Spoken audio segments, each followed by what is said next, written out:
Sometimes you just see people who just take life for granted. Religious brainwashing. Too much of it in our time, especially with all the TVs and the satellites and so on and so forth. Another moral challenge we have these days is the craving to travel, to go abroad at all costs. It's immoral. People are changing their names, changing their age, moving from one passport to the other, lining up, marrying when they shouldn't marry. People are marrying their grandmother to get visa.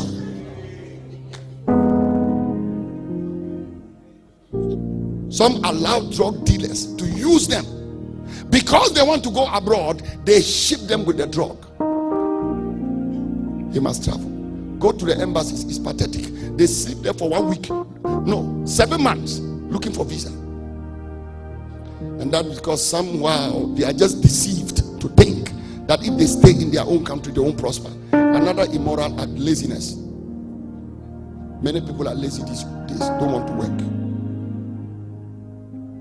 Impatience. We want everything quickly. Number 20, moral challenge, unhealthy alliances. Unhealthy alliances. When you just have alliances and friendships that you know will not promote your godliness. May God help us to start choosing godly friends. Not just friends who will give us success and friends who will make our business work, but friends who will make us holy and pure. And the effects of the immorality is that number 1, imprisonment is on the increase. Number 2, abortions are on the increase. Number 3, there's mass backsliding. Number 4, we are losing a generation through pollution. Number 5, there is the spreading of disease. Many married people will tell you they get infections, they don't know where it came from. The wind blow it where it listeth. You hear the sound thereof, but you cannot tell. Women all of a sudden especially have infections. The men go and do whatever they want. And because they are external beings, they get away with it for some time. But the woman, as soon as these viruses and bacteria touch you, you just go down. Because of the nature of the act of sex. The woman is more vulnerable than the man. Men are bringing all kinds of things to their wives. Women are bringing all kinds of... These days, the people don't mind if you are married or not. As soon as you tell them I'm married, they say, it's you I'm talking to. I'm not talking to your husband. That is where we are. The dispensation of Sodom and Gomorrah has descended on us. God have mercy. Disease, poverty. Most of the financial problems we complain about are a result of sin. Loss of property, loss of lives. Those are the things sin can cause. Number 9, the weakening of the educational system. A lot of the young people in our educational institutes don't learn anymore because of immorality. Here again, you can't talk about it too much. Most of the young ladies don't study. They do something else.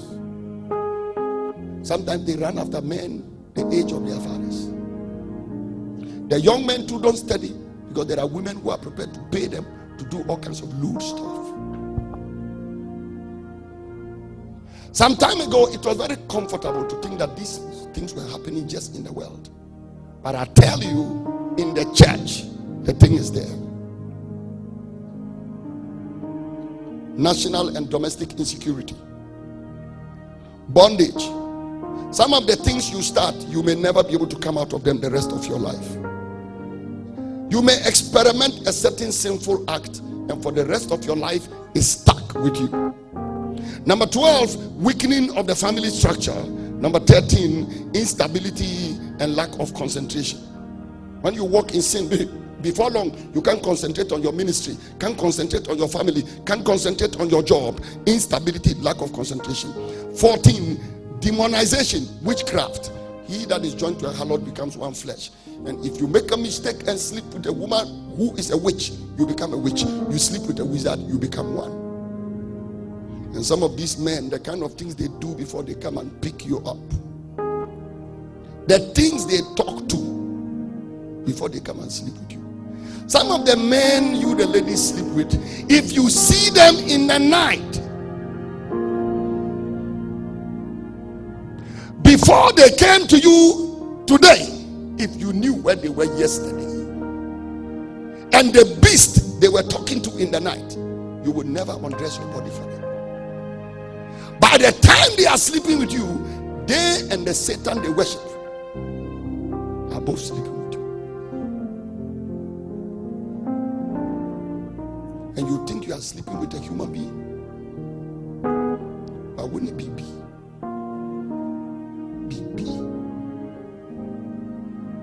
Daytime he's a human being, in the night he's something else. And the way they feed that occultism is to use immorality. So you are used like a petrol to keep the flames of the cultism and the witchcraft ablaze. Wrong marriage. Sin leads to wrong marriage, because sometimes you sin and sin and sin, and before you realize, the sin commits you. So you marry the wrong partner through hasty marriage, and then polygamy.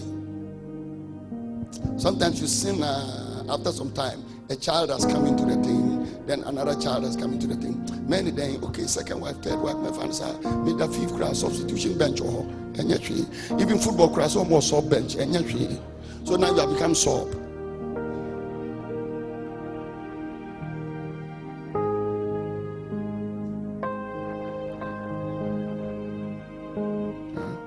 So the born again believer has to go to church with two wives, and the pastor can't say anything. And the born again sister has to go to church with a rival, and it's cool. Am I talking to somebody at all? Yes. Polygamy, incompatibility. People in marriages, they are struggling. They don't know how they even got into it. Here, the man and the woman, they just can't agree, because they don't even know how they got into that marriage. Number 16 is bitterness and disillusionment. Bitterness, disillusionment. When you sin and sin and sin, after some time, if we keep sinning, we become bitter and we become disillusioned. Number 17, unfruitfulness, because sin will make us unfruitful in the work we do. Number 18, establishment of soul ties, especially when it comes to sexual life. There is a saying I say in our church all the time. I say, if you are in the church and more than one man has seen your nakedness in that church, change your church. You are not supposed to be walking here. And if in one city, especially as a small town, 3 men have seen your nakedness, change your town. And if you are a man in a church and you have seen more than the nakedness of one woman in your church, you are an abuser of women. You are not supposed to take women for granted like that. Sometimes some of the brothers, they'll sleep with 1, 2, 3, 4, 5, and then they choose one and marry. And there's confusion in the church. And the other 4 become bitter and they are sitting in the church. And brother is comfortable either preaching or singing, or the most annoying one, leading prayer warriors. Burka, burka, burka, burka, burka, burka, burka.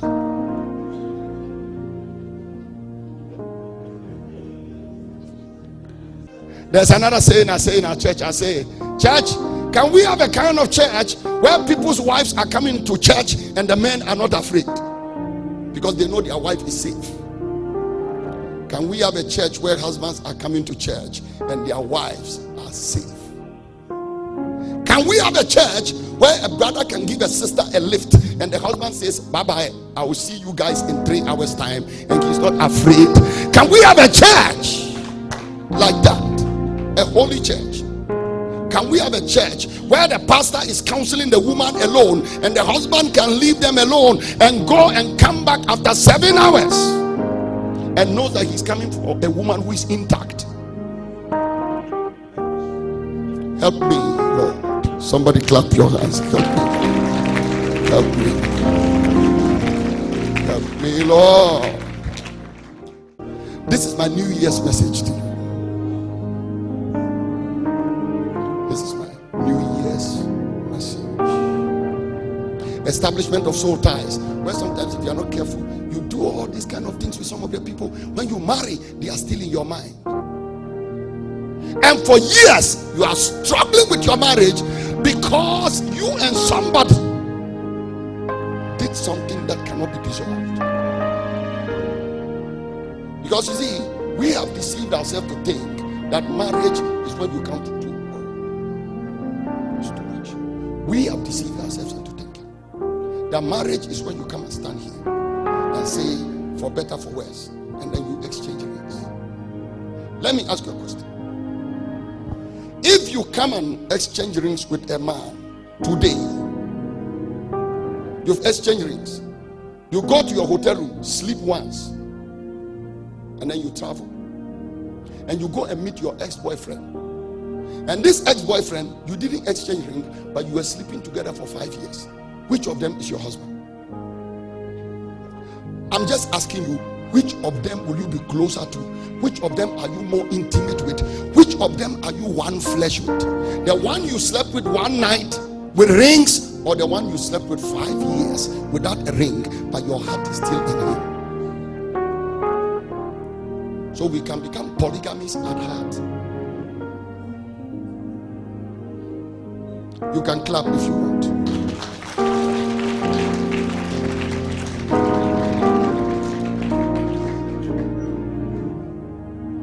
Listen, keep yourself pure until you are committed.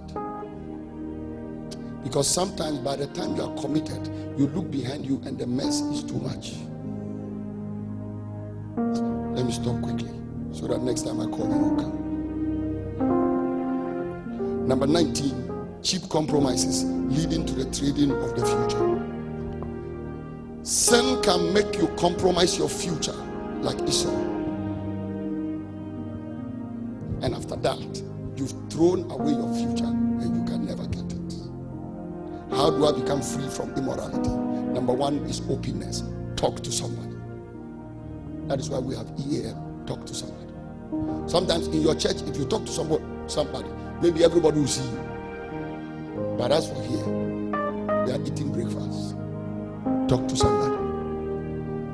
Tomorrow you can go to church and sing. Nobody will know. Because you talk to the people in a restaurant during a breakfast meeting. But talk to somebody. Get somebody you trust. Get somebody who is elderly. Get somebody who is mature. And get somebody who by the time you talk to the person will not make you worse off. Because there are people too, you talk to them, they take advantage of your weakness.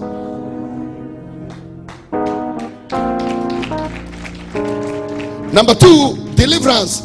Some of the sins is because of a demon, and the demon has to be cast out.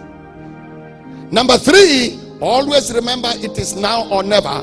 Attach a sense of urgency to your desire to be free. Number 4, the word. Go back to the word. You saw the way I was interpreting 1 John 3:9. Go back to the word. Number 4, be filled with the Holy Ghost. Number 6, pure associations. Pure associations. Make sure you get associations, friendships that are pure. And then number 7, engagement in purpose. Engage yourself with your purpose. And when you do this, you shall be pure. So as I look at the year, my friend Dr. Mensa Otable said, it is a year of righteousness. I agree with him. But in all the righteousness that we talk about, it should be now or never. Now or never. Let's do the right things now. And you can imagine if all of us become pure. I didn't come to speak to you because I wanted to talk down on you or just make us feel bad. But it's a need. I may not even be speaking to those of us in this room.